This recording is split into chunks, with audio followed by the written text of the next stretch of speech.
அனைவருக்குமே வணக்கம். சற்று முன் கிடைத்திருக்கக்கூடிய ஒரு மிக மிக முக்கியமான செய்தி ஒன்று வெளியாகியுள்ளது. சற்று முன் 10 லட்சம் கோடி மெகா ஊழல் செய்த முதல்வர் ஸ்டாலின். திடீர் வீட்டில் அமலாக்கத்துறை அதிரடி சோதனை. இது மாதிரி பார்த்தீங்கன்னா செய்திகள் வெளியே இருக்குது. சொன்னால் பார்த்தீங்கன்னா திடீர்னு காலையிலேருந்தே முதல்வர் ஸ்டாலினுடைய வீட்டில் அமலாக்கத்துறை சோதனை நடத்தி வரும் நிலையில் தான் இப்போ ஏற்கனவே பார்த்தீங்கன்னா பாஜகவுடைய மாநில தலைவர் அண்ணாமலை அவர்கள் போட்ட அதிரடியின் அறிவிப்பின் பேரில் பார்த்தீங்கன்னா ரூபாய் 9.5 லட்சம் கோடி பார்த்தீங்கன்னா நீங்கள் கமிஷன் சொடித்திருக்கீங்க அப்படின்ற மாதிரி இப்போ 2025 பட்ஜெட் தாக்கல் வரப்போகுது. இந்த பட்ஜெட் தாக்கலின் அடிப்படையில் தான் இப்போ இந்த தகவல் வெளியேற்கக்கூடிய நிலையில் தான் இந்த செய்தியை கேட்டு இப்போ பாஜகவுடைய மேலிடத்துலேருந்து பார்த்தீங்கன்னா முதல்வர் ஸ்டாலினுடைய சம்மந்தப்பட்ட இடங்களிலும் முதல்வர் வீட்டிலும் பார்த்தீங்கன்னா ரெய்டுகள் இன்று காலை நடைபெற்றிருக்கு.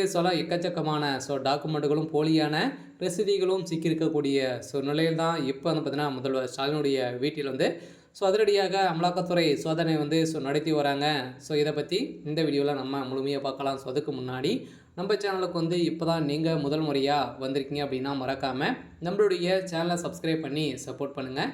வாங்க வீடியோக்குள்ளே போகலாம்.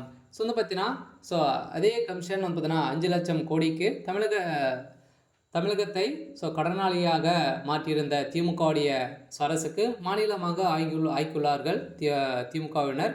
இதைத் தொடர்ந்து இன்று மொத்தம் கடன் பொறுத்தளவுக்கு 10 லட்சம் கோடி ரூபாய் நீங்கள் சடித்த கமிஷன் எவ்வளோ என முதலமைச்சர் ஸ்டாலினுக்கு பாஜக தலைவர் அண்ணாமலை கேள்வி எழுப்பியிருந்த நிலையில் தான் இப்போ அதிரடியாக இன்று காலையிலே இந்த சம்மந்தப்பட்ட அடிப்படையில் அவருக்கு சம்மந்தப்பட்ட இடங்களில் அதிரடியாக அமலாக்கத்துறை ரைடுகள் நடத்தியிருக்காங்க. இந்த ரைடின் அடிப்படையில் எக்ஸ்ரே தளத்தில் இந்த மாதம் 14ஆம் தேதி வரும் நிதி ஆண்டுக்கான நிதிகளை அறிக்கையை தமிழக அரசு தாக்கல் செய்துள்ளது. இந்த ஆண்டு நிறைவு பெறும் போது தமிழக அரசு மக்கள் மீது சுமத்தியுள்ள மொத்த கடன் 9.5 லட்சம் கோடி ரூபாயை நெருங்குகிறது. கடந்த 2021 ஆண்டு காலத்தில் தேர்தல் பிரச்சாரத்தின் போது அன்றைய எதிர்க்கட்சி தலைவர் மு.க. ஸ்டாலின் அவர்கள் பேசிய காணொலி ஒன்றை இன்று பார்க்க இருக்கக்கூடிய நிலையில்தான் கமிஷன் அடித்தது 10 லட்சம் கோடிக்கு 5 லட்சம் கோடி தமிழகத்தை கடனாளியாக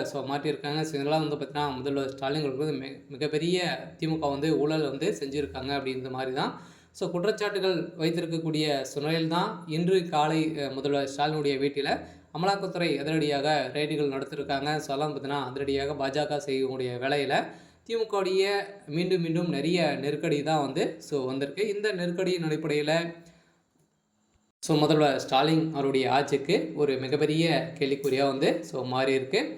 இருந்தாலும் என்ன நடக்க போகுது அப்படின்றத வெயிட் பண்ணி பார்க்கலாம். இது மாதிரி செய்திகளை தெரிஞ்சுக்கணும் அப்படின்னா மறக்காமல் நம்மளுடைய சேனலை சப்ஸ்கிரைப் பண்ணி சப்போர்ட் பண்ணுங்கள். தேங்க்யூ.